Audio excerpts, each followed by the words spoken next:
Happy football season is over, everybody. I say that because no more do we have to worry about whom the Dallas Cowboys will disappoint us again this week. I am Fort Worth Star-Telegram columnist Matt Engel here on Cowboys Overtime on StarTelegram.com. I am joined by my good friend, Mr. Nick Harris, who has endured the pain and suffering of following this team all season long, where they delivered a giant plate of cow flop. Nick, Happy New Year. Happy New Year, Matt. In New York, where you watched the Dallas Cowboys play dead in a loss to, if not the worst team in the league, the second worst team in the league. How was that? No, they're not. The Giants aren't that bad. They're not worse than the Raiders, the Browns, the Titans, and then we can have the conversation maybe. But yeah, it's this game. I spent the whole game writing stories because the game itself just did not matter. And, there were some bright spots. Jaden Blue, it was good to see him get out there and have an active first half. In the second half, he had 5 carries for negative 12 yards. But in the first half, it was great. Dynamic. Yeah, for sure. And then Jadeveon Clowney with 3 sacks to just up his price point next year by $2 million. And so, always great to see things like that in the final game of the season when it's 20 degrees outside. But all right, well, let's get to it. So immediately after the game, the speculation was that the Cowboys would move on from defensive coordinator Matt Eberflus, who has, I would say, become the face of the Dallas Cowboys' terrible defense here in 2025. Yeah. But also Brian Schottenheimer, or maybe it was Steven or Jerry Jones, said they would wait 10 to 12 days, to go through the process of postseason evaluation meetings and things like that. Well, 10 to 12 days with Matt Eberflus was code for 10 to 12 minutes. They fired Matt Eberflus this morning rather than drag it out or anything along those lines or create any suspense. Matt Eberflus is gone. Nick, now this is yet another new defensive coordinator the Dallas Cowboys will have to hire. Do you think this was the right decision? Absolutely, 100%. Yeah, I think you make this decision 10 times out of 10. When you balance expectations with reality, when adversity came, how did they respond? You had to make this decision to fire Matt Eberflus. When he was brought in last February, he talked to the media and he was asked, "What have you learned the most about your job or your profession over the course of your career?" And he said, "I've learned that I have to be more adaptable to my players with my scheme, and then I have to play more to their strengths." He said that in February. And we got to January, and I was talking with Dante Fowler yesterday as he was walking out of the locker room. And I asked him, I was like, what do you feel like this defense needs? You're a veteran. You're a former top 5 overall pick. You know what good defenses looks like. He said, "We got the guys. We just need to put them in the best position to make plays. That's it. I don't care how good you think your scheme is. You just got to evolve around your players, take your players' opinions on some things, and try to put your players in the best position to make plays." That's the biggest indictment there on Matt Eberflus, and I feel like I've said that each of the last 6 weeks. This was a decision that had to be made. The stubbornness with Matt Eberflus when it came to not playing to his players' strengths. In a last-ditch effort, he was sent to the coaching booth to maybe help out these last 3 games to be able to make adjustments easier. It didn't work, and now we're back in the situation of this team looking for a defensive coordinator. But it was the right decision and one that had to be made. And when you look at that 10 to 12-day process now, by making a swift decision to fire him, you could potentially have his replacement by the end of that 10 to 12-day process. So the Cowboys were one of the worst defenses, not only in the NFL, but in the history of the NFL. Gave up more points than any other team in the league. Gave up an average points per game more than any other team in the league. Only one offense in the NFL could have outscored this defense over a 17-game period. The Rams. The Rams could have barely outscored what the Cowboys defense gave up this season. My question is, if you had the right coordinator, whatever that looks like, with the talent they have, what could we really have expected from that group this season? I think you could have, if they were playing to those players' strengths, I think you could have seen a closer to average unit, a unit that's closer to 20th in the league rather than 32nd. It came to a certain point to where, you talk about DeRon Bland not being able to touch the ball even until, what was it, week 7, week 8. Yeah. He only had the one interception against Washington. Trayvon Diggs not touching the ball at all this season and then eventually being released. Dante Fowler is a good example too. He came into this season 10.5 sacks in Washington last year. Granted, he said he was banged up quite a bit this year and couldn't play to his full strength, but he didn't give you anything. And Donovan Ezeraku, granted, he did have 2 sacks and really good play in the run game. That was a guy you probably expected to have more pass rush production from. And so, when you look at this defense, and you can't say that one player got better. And that is an indictment on the development and where these players are being asked to play and the strengths that they've been asked to explore, and none of those were in 2025. So to me, it's a bit of an indictment. You mentioned Jadeveon Clowney. I think Jadeveon Clowney led this team in sacks. Is that correct? By a healthy margin. And he came off the couch in week 4. It's that part. It's not like he was a bum. It's when he got here. And when he got here as late as he did, and for him to contribute the way he did, I mean, it says a lot of good things about Jadeveon Clowney as a pro and as a player. It says a whole lot about that front seven. Yeah. So you said if the Cowboys, with the right coordinator that coached to the talent that they had, could have been 20th. So you think 20th was the high end? Probably. Considering, I will though, if I'm also considering the guys that Matt Eberflus brought in. He brought in Kenneth Murray. He brought in Jack Sanborn. These were guys that were not going to give you a whole lot in the middle of that defense. These were guys that he wanted as pinnacles of his unit. And, that's also factoring that in. So if you had brought in a different coordinator this time last year, there's no telling what the potential of that unit could have looked like with different linebackers in the middle there. Okay, so we're going to combine this one, the Matt Eberflus move, with this next one, which is staff changes. This team, seemingly more than any other one, always likes staff changes.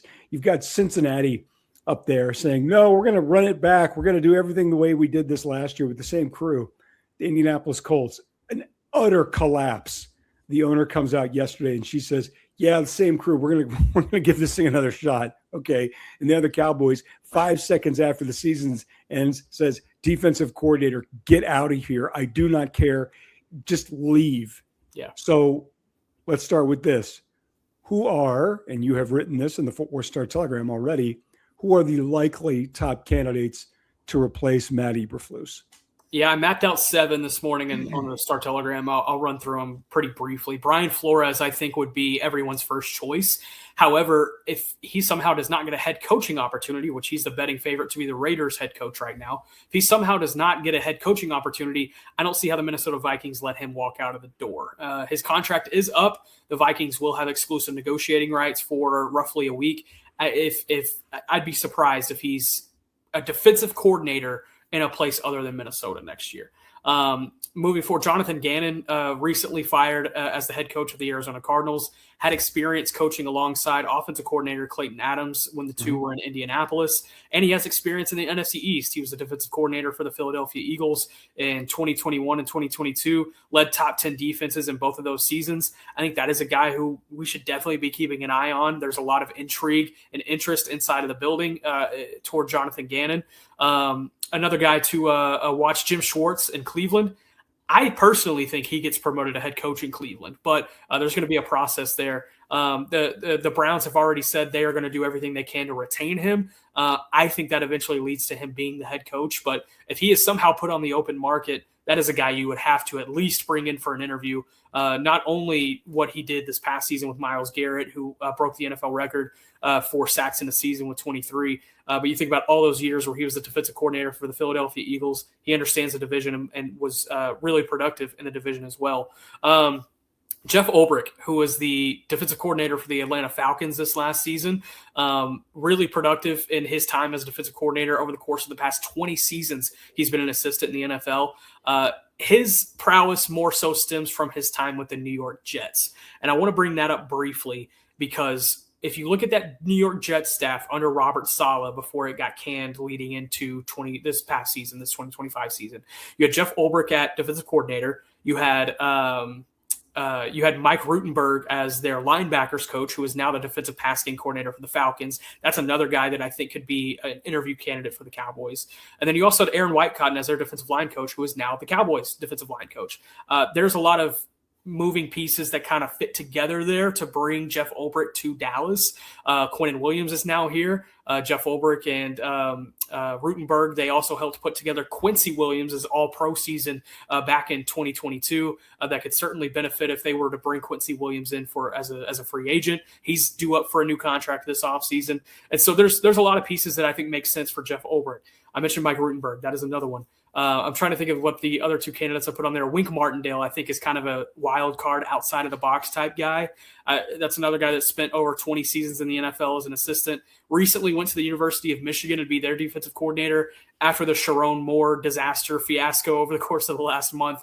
He is now looking for a new job. I'd be curious to see if he makes the NFL jump again. Does he return to the NFC East, where he was the defensive coordinator for the New York Giants? And then Carl Scott, the defensive backs coach and passing game coordinator for the Seattle Seahawks. That's another one to keep an eye on. And then Jim Leonard. If you're looking for one guy who doesn't have coordinator experience but could actually be a legitimate option for this job, is Jim Leonard, the defensive pass game coordinator for the Denver Broncos. He's also their associate head coach. He was spent a lot of time in the college ranks at the University of Wisconsin, led one of the best defenses over the course of his 6 seasons with the Badgers, not only in the Big Ten, but the entire college football scope. And then he also played for 3 seasons under Brian Schottenheimer for the New York Jets back in 2010 to 2012. So a lot of moving pieces there. I think at the end of the day, they're going to be looking for guys who fit a myriad of different qualifications, whether that be experience with Schottenheimer or Clayton Adams or in the building with the Dallas Cowboys. They are looking for an aggressive attack style front, defensive-minded coach here that can reinvigorate their pass rush and get their takeaway production back to what it was before Matt Eberflus. And then they're going to be looking for a guy most likely that has at least play calling experience and or head coaching experience. This team has not had a defensive coordinator that has not had head coaching experience since 2010. And so, and even in 2010, they had a defensive-minded head coach. And so I think there's going to be a heavy emphasis put on that. But again, if you're looking for a guy who maybe doesn't fit that but could actually have a legitimate option at getting the job, it's going to be Jim Leonard. But if you're asking me, I think it eventually ends up being a 2-horse race between Jonathan Gannon and Jeff Ulbrich. I think those two guys make the most sense right now, and we'll see where this thing ends up going. Is there any chance at all they would do or seriously consider an in-house candidate like Aaron Whitecotton? I think he could get an interview. I don't think he could land the job. At the end of the day, the defensive line did not meet the expectations that they had this past season, and I'm not sure you can promote a guy to coordinator with that on his recent resume. I think Aaron Whitecotton is a guy they want to try and retain as much as they can. That's another reason why I think Jeff Ulbrich makes a lot of sense right now. But I will say this is a really good year to be in the defensive coordinator market. I think there's going to be some really fascinating names available, especially if a guy like Jim Schwartz gets put on the open market or Brian Flores. Then you're going to really see this thing heat up quite a bit. So one thing we've consistently seen over the last, 20 years is that Jerry Jones likes to hire assistant coaches that he has a relationship with. There's some level of familiarity. Monty Kiffin was a guy that he pushed on Jason Garrett. Jason Garrett was a coach that he hired first before he hired Wade Phillips. There were other hires in there too, certainly bringing back Mike Zimmer. That was a familiar name hire. Is there anybody that you've mentioned in there when you take that qualification, the familiarity qualification, is there anybody in that group that kind of works their way up the list because they have a relationship with Jerry, Stephen, or anybody else on that staff? Yeah, specifically the Joneses, no. There's not really anybody that makes sense as far as having relationships or ties back to Dallas. There are a lot, though, that tie back to Brian Schottenheimer and Clayton Adams. I mentioned Jonathan Gannon. Not only was Jonathan Gannon working with Clayton Adams in Indianapolis, but Clayton Adams came from Arizona, where he was his offensive line coach the year before last. I mentioned Jim Leonard. He played for 3 seasons under Brian Schottenheimer. Jeff Ulbrich was the defensive coordinator over Aaron Whitecotton, and so there's familiarity there. There's a lot of ties around a lot of those candidates. Carl Scott is a guy who also had experience, I believe, with Clayton Adams at a previous stop as well. I think Clayton Adams is going to have a voice at the table as well. And if he does, then I think a guy like Jeff Ulbrich for sure would make a lot of sense, but Jonathan Gannon, no doubt.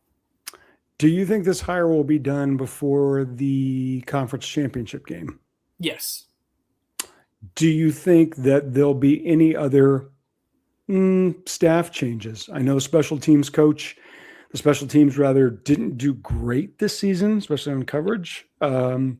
Certainly the kicker was, Brandon Aubrey's in his own league, but could that potentially be, as well as some other ones where we could see staff changes? Yeah, special teams is still under review, so it would not surprise me if special teams coordinator Nick Sorensen also gets the boot. And then depending on who the coordinator hire is, that's going to determine the fate for a lot of these defensive assistants. I would have to imagine most of the guys in the secondary, like David Overstreet, Andre Curtis, even Dave Borgonzi, linebackers coach, it's healthy to assume that they're going to be looking for employment elsewhere.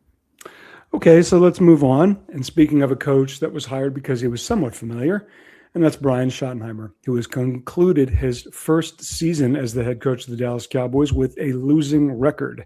He's not the first coach of the Dallas Cowboys to finish with a losing record. Tom Landry did it.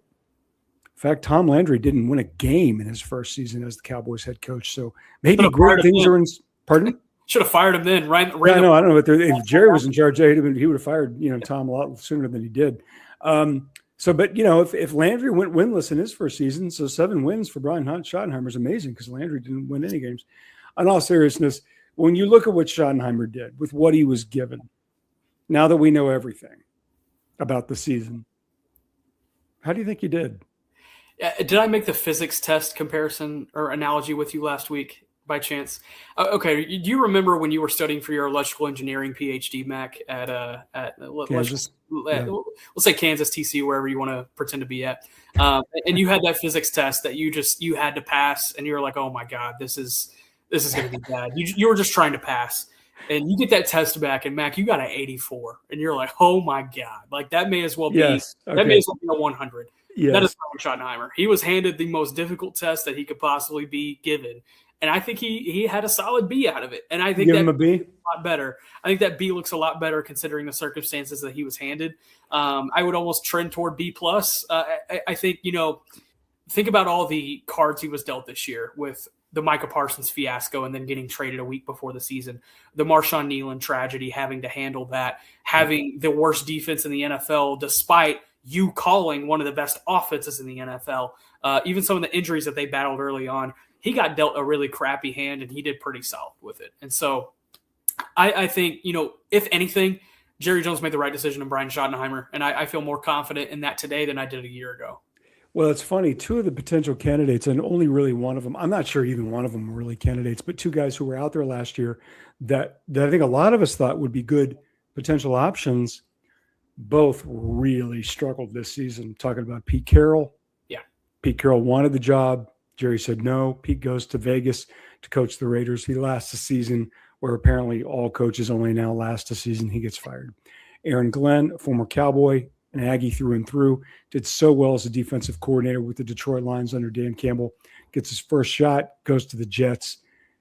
Absolutely horrific. Wouldn't be surprised if they fired him. They're not going to, but that's how bad they were under Aaron Glenn. Pardon? Can I throw a stat in about Aaron Glenn just really fast? The Jets did not have an interception all season. That's the first time that's happened since 1933. In 1933, the leading passer in the NFL had 973 yards.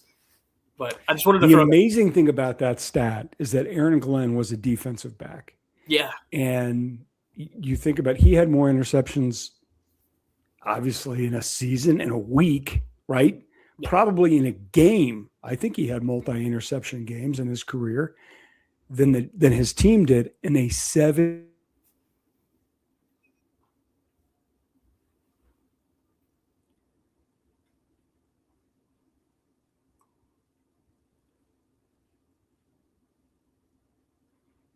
How many passes are thrown in an NFL game against a team? And in all those pass attempts, not one of them just got knocked up in the air and the Jets were able to pick it off.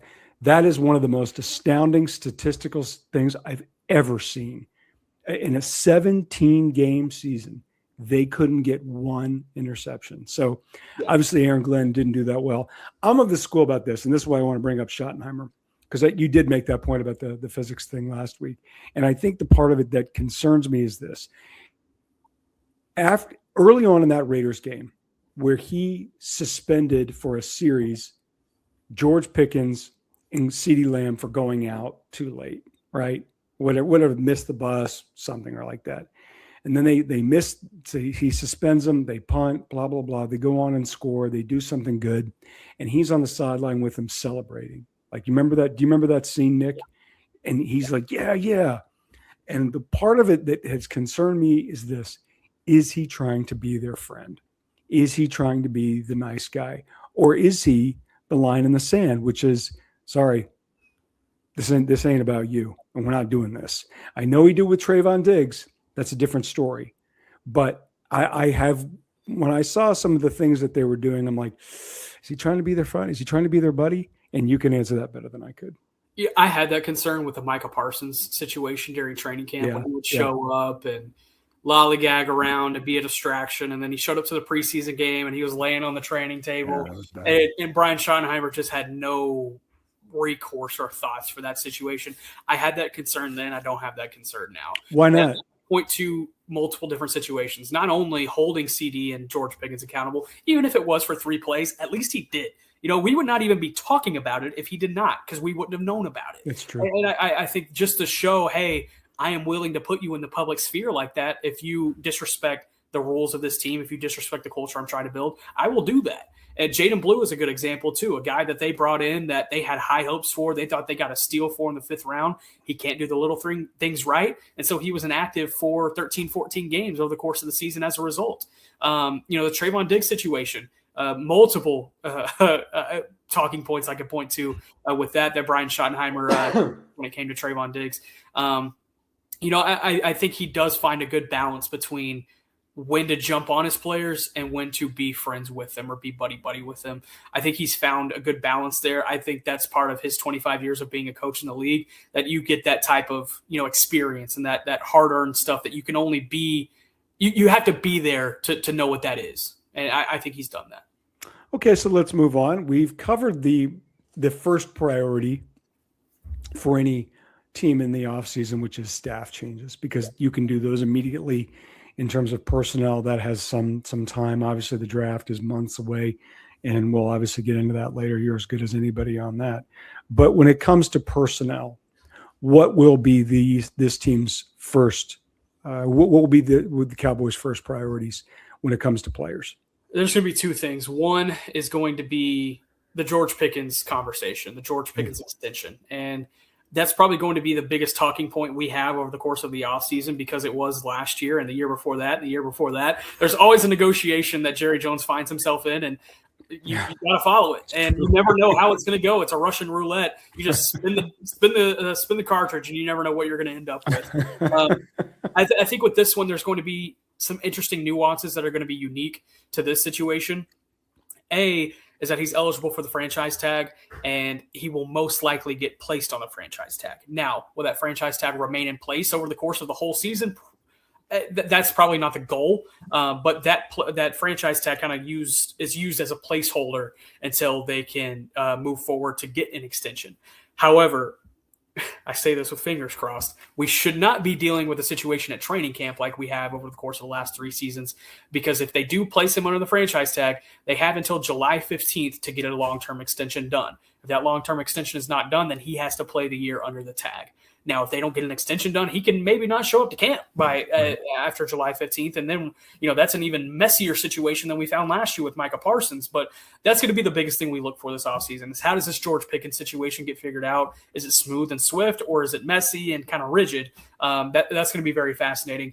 They are currently $33 million in the red for a cap space going into 2026. However, they can free up upwards of $100 million by making a few moves. They can restructure CD and Dak's contracts to push their money down the line a little bit, and it allows them to free up quite a bit there alone. Just with those 2 alone, you can free up $50 million.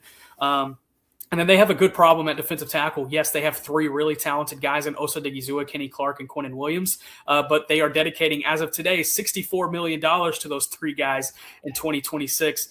You're going to have to free up some of that money. And the most likely scenario is they restructure a contract for Kenny Clark. As of today, they could cut him right now and they lose no money for the future. And there's no guarantees left on his contract. So they probably get to the negotiation table with Kenny Clark and try to work out a new contract for him. Could also work a Quinnen Williams extension as well and help move money down the line a little bit to free up some money for him. Osa Digizua's contract is really difficult to move right now or mess with just because it was just signed this past offseason. And a lot of those guarantees are front loaded. And so it's going to be tough to move those around. But Kenny Clark has a lot of flexibility in his contract, the most of arguably any player on the roster. And then Quinnen Williams has a little bit of flexibility as well. I would also look at this team potentially cutting Logan Wilson or moving on to a new contract with him as well. He has no guarantees left on his deal. And then Terrence Steele, their starting right tackle. That's probably a guy that they bring in and put the hand on the shoulder and be like, my guy, you're not worth the money that we're set to pay you next year. If you want to be here, you're going to have to work out a different deal with us. And so, those are some names to keep an eye on. Malik Hooker is also one. I think they keep Malik Hooker, but when you look at the money, I think they could free up some space by getting rid of him. But there's a lot of different flexibility points that they can point to go into free agency, with some room. And Jerry Jones talked about it after the game against the Giants, saying they feel like they have the potential to make, quote, as dramatic a difference as they've been able to make in the last few years, in a long time.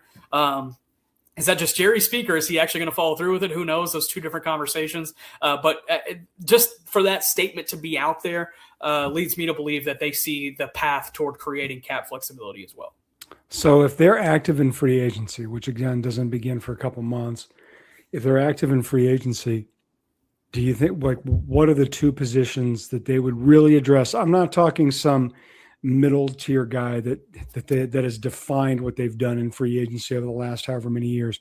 Yeah. But if they finally bit the bullet and said, okay, we're going to do it and we're going to go get this position or this position, what positions would they be? To be completely honest with you, I haven't prepped myself on what the market is going to look like specifically for a lot of these guys. As far as I know, there are going to be some good interior offensive linemen, but this team doesn't need interior offensive linemen right now. I think priority 1 should be re-signing Javonte Williams. That's going to be a fascinating conversation because is it a 2-3 year deal? Do you get him at $3, $4, $5 million a season? What does that look like? I think that's a guy that they need to prioritize to bring back. Jadeveon Clowney is another one. But if you're telling me, hey, you can go get a stud at any position, man, that's tough. Considering that you have 2 first-round draft picks, you also have to factor that in too, right? Yep. I would be looking for offensive line help. And more than a linebacker? I think the linebacker you can get in the draft. I think this is one of the best linebacker classes that we've seen in a long time in the draft. And I think you can not only get 1 starting caliber guy, potentially 2 in this draft. I would swing at either offensive line or defensive line, specifically edge, if you're going for veteran help. Honestly, I'd probably lean more edge. I would lean edge and then offensive line because I think you need a guy who can back up, Tyler Guyton, Terrence Steele, because Nate Thomas was not the answer this last year as their backup swing tackle. Okay, so let's move on to the other football games that are being played this weekend, not the NFL playoffs, where the Dallas Cowboys will be watching, probably from the comfort of Cancun or Cabo, but I'm talking about the college football playoffs. Texas has nobody, of course, but on Thursday night, the Miami Hurricanes, which have really enjoyed the state of Texas in the playoffs, will play Ole Miss in the Fiesta Bowl. Miami comes in as a 3-point favorite. That's the first time in these playoffs where the Hurricanes are the favorite. They were the underdog at Kyle Field, and they were the underdog against Ohio State in the Cotton Bowl on New Year's Eve. On Friday is the other national semifinal, pitting Big Ten power Oregon versus Big Ten superpower, the Indiana Hoosiers. Indiana, which has already defeated Oregon once this season, is coming off of a blowout win of Alabama in the Rose Bowl, is a 3.5-point favorite against the Ducks. Okay, Fiesta Bowl time. Miami's rolling. That defensive front 7 looks legit. Who do you like against Lane Kiffin's Ole Miss Rebels? Yeah, give me Miami if they play like they have these last 2 weeks. It's crazy to say that this Miami team lost to Stanford like a month and a half ago, because this team has been awesome here in the playoffs.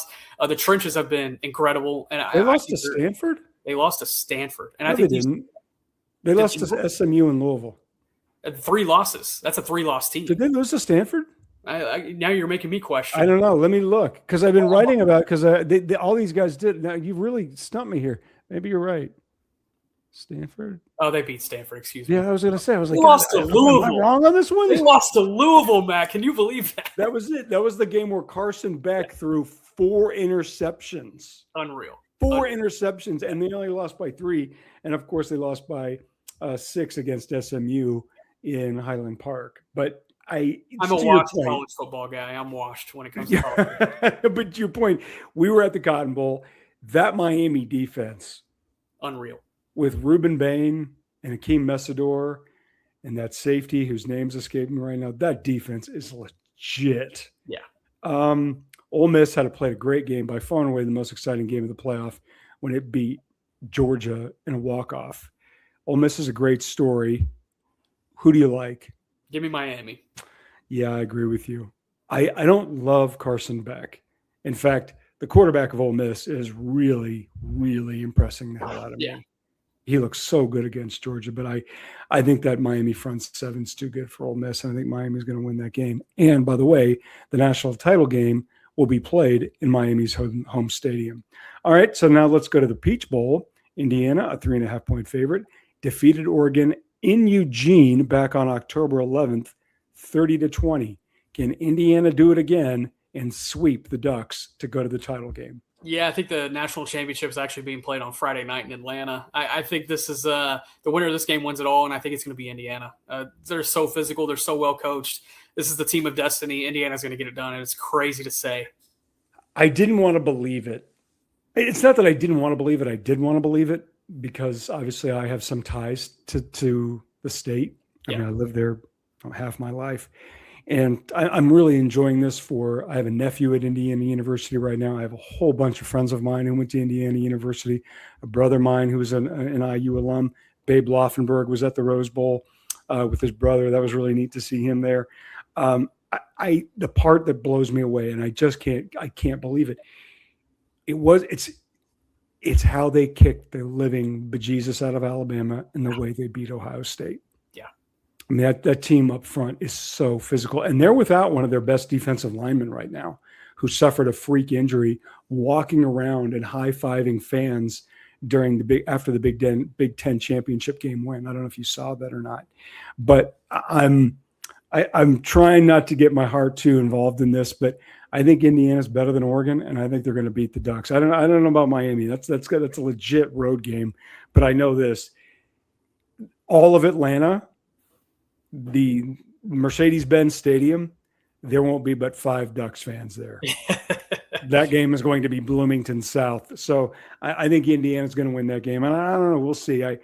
Obviously they've got the Heisman Trophy winner. I'm not totally sold on Carson Beck. I know you're not totally sold on Carson Beck, but he's here. So, got to give him credit. So that game, the Fiesta Bowl, Miami and Ole Miss, that's Thursday night, Friday night, as you're calling the de facto national championship game. That is the Peach Bowl on Friday night, Oregon and Indiana. Okay, before we go, I want to give a shout out to my friend and colleague of 9 years, Candy Bolden, our fearless producer, who I hope is awake. Maybe her mother, Linda, is watching. Candy is leaving the Fort Worth Star-Telegram after nearly a decade. She came to us as a proud, distinguished graduate of SMU by way of Omaha. She's recently married, and she has accepted a new job. So I want to congratulate Candy on not only her wedding, but certainly her career. And I've really enjoyed getting to know and to work with her. And I wish her all the best. So Candy, if you're listening, thank you very much. Congratulations. And you will be. Candy, are you there? Can you say? Oh, she acknowledged us on the type thing. She said she is. So thank you, Candy. Shout out to Candy. So thank you very much, Candy. As far as Cowboys Overtime, we will now continue this on more of a monthly basis, not necessarily a weekly basis. Nick, I want to congratulate and thank you for the tremendous job that you did covering the Cowboys for us this season. I hope readers of the Fort Worth Star-Telegram appreciate all the great work that you've done and continue to do for us. I want to thank all of the viewers who stopped in to watch Cowboys Overtime. Unfortunately, I wish we could give you better news about the Cowboys and the season that they had, or maybe even the future, but we can only call it what they call it like we see it, and they sucked. Maybe one of these days we'll do like a Madden stream and have them win the Super Bowl. And That's a good idea. That's how we can give them good news. Be like, if Kenneth Murray just has 185 tackles and 10 interceptions. Kenneth Murray. I love how Kenneth Murray became like the face of all things terrible about the Cowboys in 20 months. It's all Kenneth Murray's fault. All right, Nick, thanks a lot. Talk to you soon for Cowboys Overtime on StarTelegram.com. We will see you next time.